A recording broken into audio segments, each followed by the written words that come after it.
Hello, Peoria Heights. We're back with another episode of Tower Talk on this bitterly cold Saturday, though we're plenty warm inside here at Village Hall.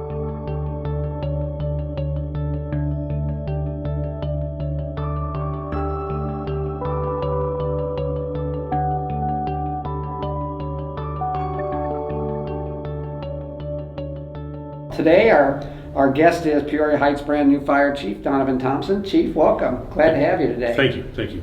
So let's start with you telling Heights residents a little bit about yourself. What's your background, particularly on the firefighting front? Well, I started firefighting in Chillicothe in June of 1993, and progressed my way up through the ranks to Chief of Department in 2018. I have worked at Caterpillar and was promoted to chief there at the Caterpillar in 2018 as well. I basically worked there for 22 years. Yeah, and so that's where you work full-time during the week? Absolutely. How big is the firefighting force at Caterpillar? It's about 55 personnel that report to me there. I think that people would be surprised by that, right? That that Caterpillar has its own department, really. Yeah, and that's spread across the three areas around here, three campuses around here. Yeah. So where'd you grow up? I grew up in Bushnell, Illinois. Lived there until I was 18, but and I moved over here then to start work. I worked at ADM then for about 10 years. Okay, sure. And finally worked up there to safety. I worked in safety there for right before I left there. Okay, so I understand your dad was a volunteer firefighter, so sort of in the blood and the lineage there. But did that have any role in your deciding to pursue this as well? Absolutely. As a child, my dad was a fireman for 26 years in Bushnell, and I used to ride to calls. My father rode the tailboard, so I would ride in the hose bed. He would throw me up in the hose bed, and I would ride with him there. And then later on, when he became an engineer, I would ride in the middle of the seat up front with him. Right. Well, you can tell you're a firefighter because of this Firefighter Stash, right? Yeah, absolutely. It's your trademark. Absolutely. Me and Chief Walters. Yeah. So obviously you have other full-time employment, and you were in Chillicothe for a long time. So what interested you in this job? Well, Chief Walters was telling me that he was planning on retiring here, and after I'd left the Chillicothe Fire Department, he immediately called me on the phone, in fact the next day, and wanted to know if I would be willing to come up here and join the fire department here.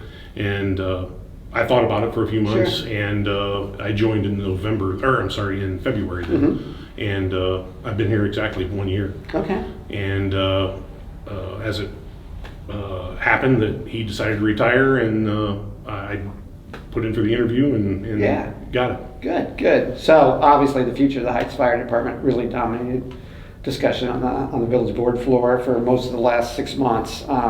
And that resulted in the creation of these, what are really two new positions, brand new positions for the Heights. So obviously yours is a paid part-time position as chief, along with the paid weekday on-call position, which is now held by Mike Wu, who's a longtime local firefighter. But anyway, it's kind of a hybrid model, I think, as the village administrator, Dustin Sutton, put it. So have you had any experience with this kind of a model, and how do you kind of see it playing out here? Not really. I haven't had any experience with it at all, but I think it's working out well. At least the first 2 weeks that we've had, it's worked out marvelously, to be quite honest. I mean, Chief Lou's doing an excellent job on the day shift calls, and the weekends. I'm usually here on Saturdays. Right. I usually work a 24-hour shift on Saturday here. Okay. And we answer the calls and get them taken care of. You must have a ton of energy. I don't know about that, but well, you work all week and then you're here on a 24-hour shift. Yeah. So. Yeah. I really enjoy it. As I said, firefighting's in my blood, and that's the reason why I do this. Yeah. So are you kind of on call during the week too? I mean, yes, I answer calls at night. Weekends, I come on the calls as well. It does take me about 10 minutes to get here from my home. Okay. So you talked about how things have been running pretty well, and you've been pretty impressed. How have you?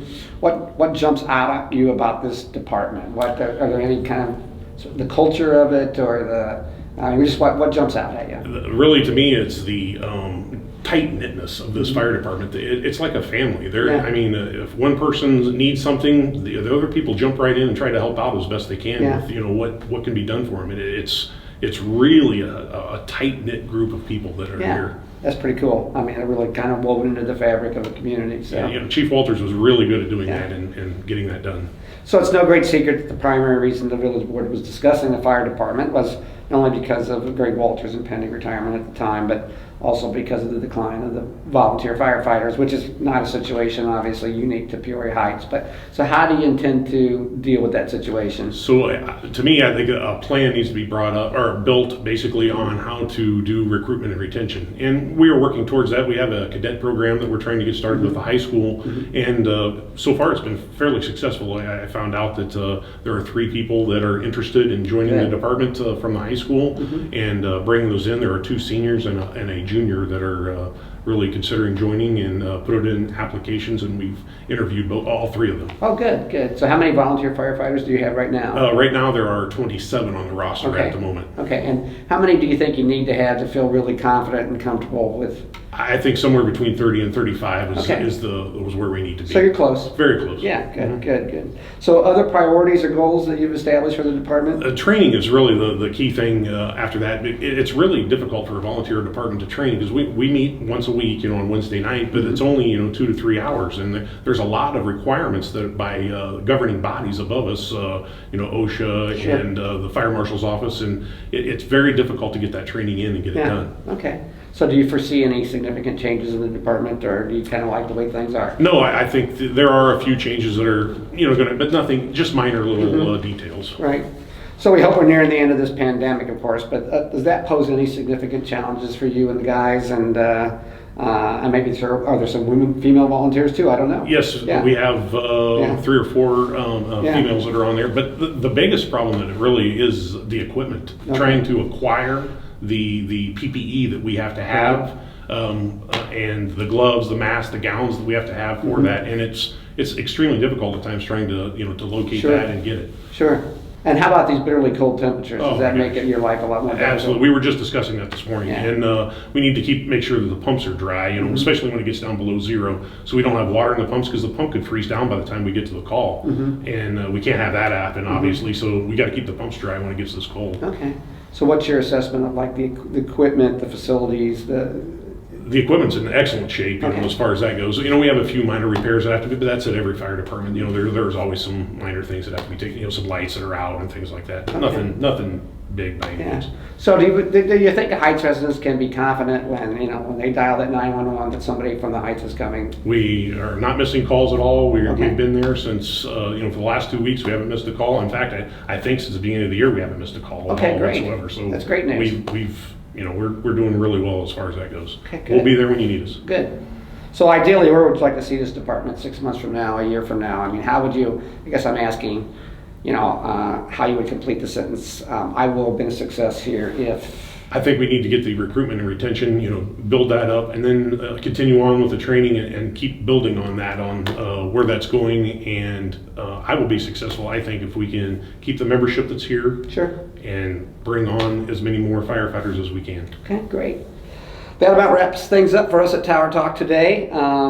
Chief Thompson, thank you very much for being here with us today. This is the introduction to the community, so we say welcome. Glad to have you aboard. Again, it's been one mighty cold February, but we're confident that the warmth and a bit more freedom are just around the corner. So keep the faith, everybody stay safe, and see you next time on Tower Talk.